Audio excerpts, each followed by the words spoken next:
Hi guys, my name is Christine and I'm a dating, relationship and personal development coach, and today I'm talking about emotions women must feel to fall in love.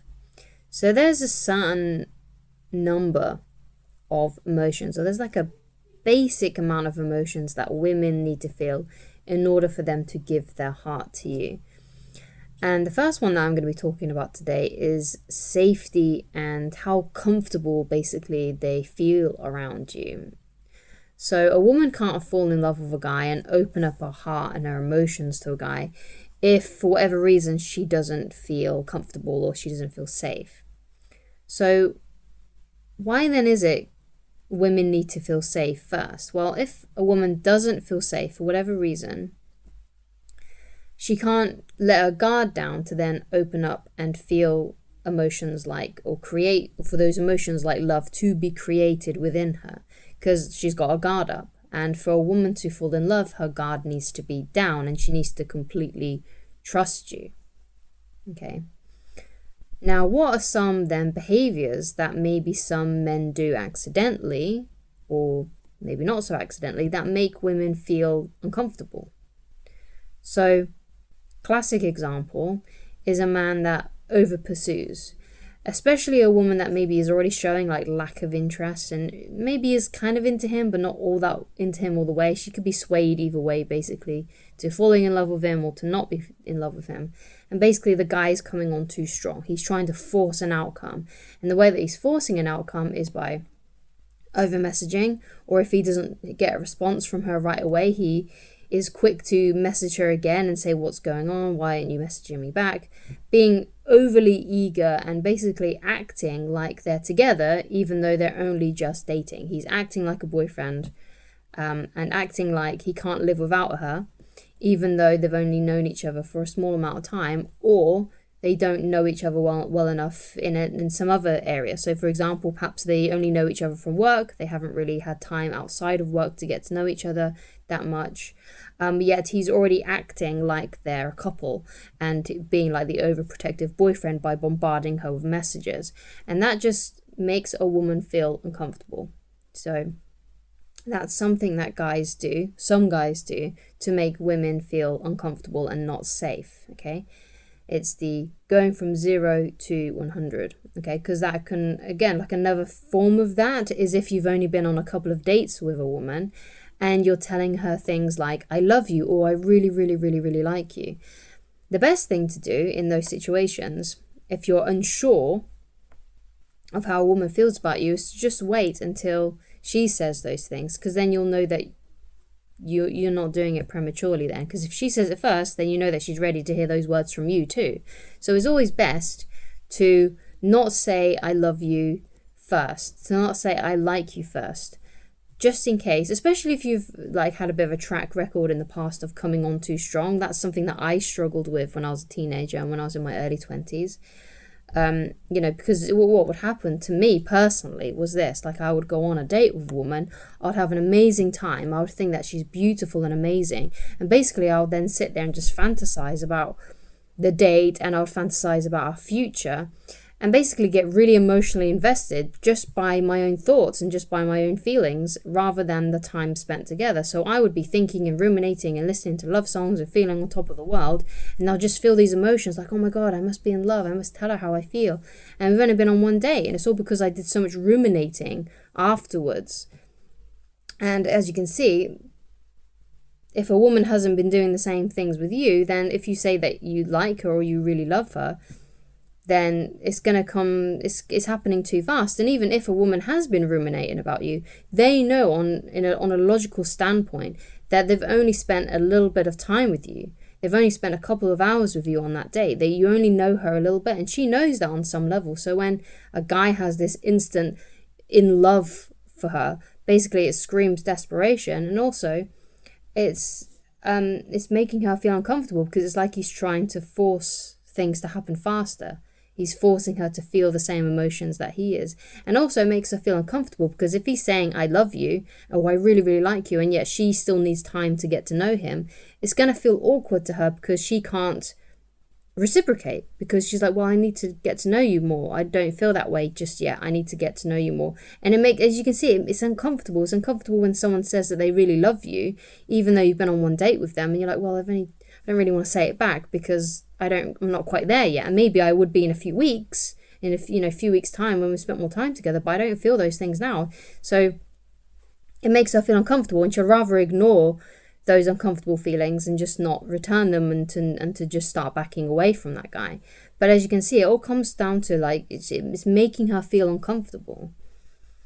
Now, of course, there are other obvious reasons why men can sometimes make women uncomfortable. So especially like certain type of men, like for example, very classic example is a guy that stalks a woman that he likes. Obviously, those kinds of things make women uncomfortable. Okay. And I think it's sad, but I've not known anyone in my life, any woman in my life, who has not experienced some form of that in some way, whether it be serious or not as serious. I've experienced that. I had a guy who was stalking me, and it was very, very scary and quite uncomfortable. So it's one of those things, right? It's just one of those things that women have to deal with, and I'm sure guys definitely have to deal with this too when they get sort of like the crazy ex-girlfriend sort of trope and all that kind of stuff, and even if it's not a crazy ex-girlfriend, it's some other woman. So I'm not saying that stalking is just men, it's definitely not, but I don't know of a woman who hasn't had that kind of experience happen to her, which is very, very sad. But it's just the world we live in, sadly. There's a lot of lonely men out there, and when lonely men also have a mental health condition, that's when those sort of things can happen. Classic example, well, not necessarily a classic example, but the most serious one that comes to mind, just because I was a fan of hers, was sorry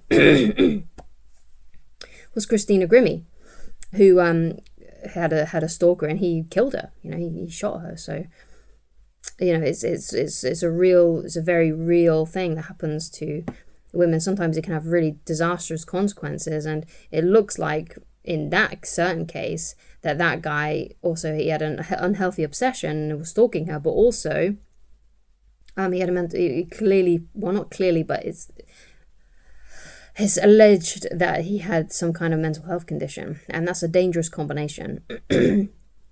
So safety and comfortableness, that's one of the main things that a woman needs to feel around you in order to fall in love.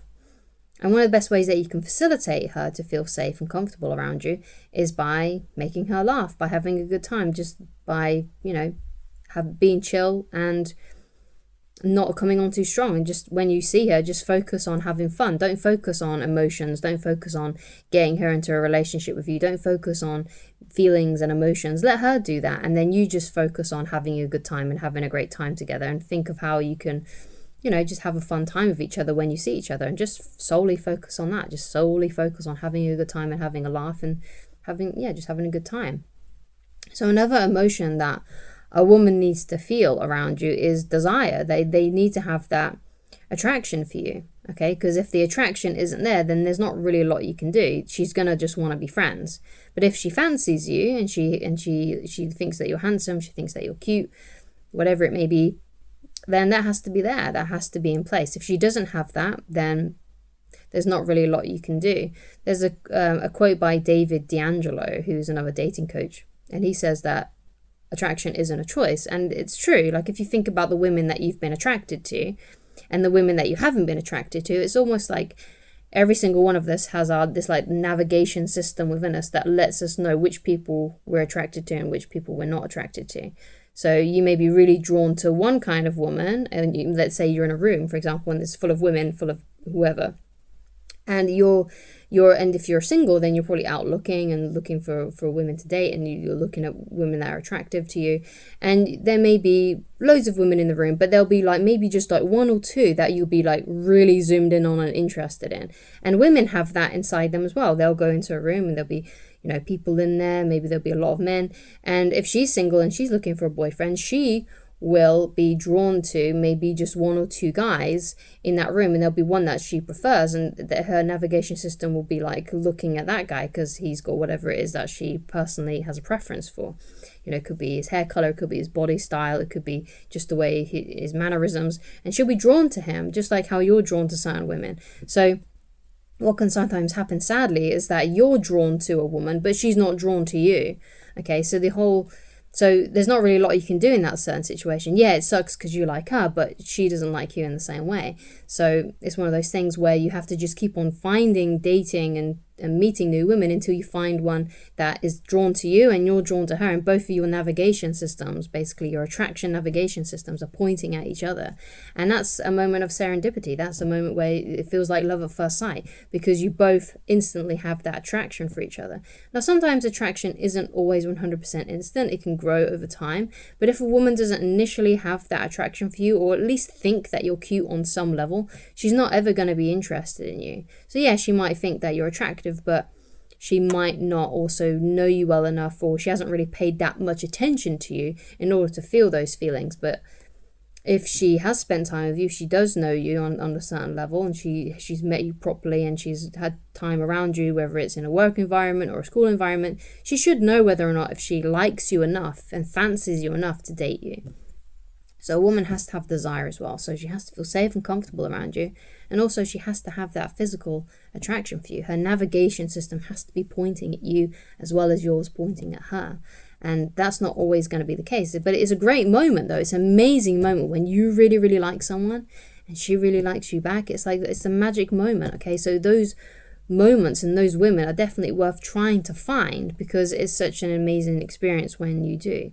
So that's what you got to focus on, okay? You got to focus on trying to make a woman feel safe and comfortable around you. And the best way to do that is by just having a good time when you're with her, just by making her laugh, getting her to let her hair down, and not coming on too strong, okay? Waiting for her to bring up the topics of romance, of I love yous, I like yous, those kinds of things. All you need to do is just to keep on arranging dates with her so you guys can hang out and have a great time, okay? And if she's doing that with you, then it's more than likely that she already does have some desire and attraction for you. Okay, so that's great. So thank you so much for watching. If you'd like to get in touch with me personally and you'd like coaching with me and you need help with a specific situation, then please go to www.christineloveridge.com. I do now offer phone call sessions, but they're very, very limited. So it may be that you want to email me first to find out my availability, which you can do so on the website. My email address is on the front page of the website. So just go to this is like something about inquiries. So just email me if you really do want a phone call. I don't do video call, but I do phone call, okay? But it is quite significantly expensive. And again, like I said, I don't have the availability, like I'm quite booked up. Okay, I think the earliest now I have is October, okay? But if you want to email me, you can do so. It's much easier to get hold of me if you get email coaching with me. But it's not necessary, because you can just keep on watching my videos. Of course, you can go and read my book for free on my website as well. You don't need to log into the website, you don't need to sign up for it. So you can go and coach yourself by watching my videos and by reading the book, okay? So it's not necessary to speak to me unless you feel like you definitely need help with a specific situation. So thank you so much for watching, and I shall talk to you again very soon. Goodbye.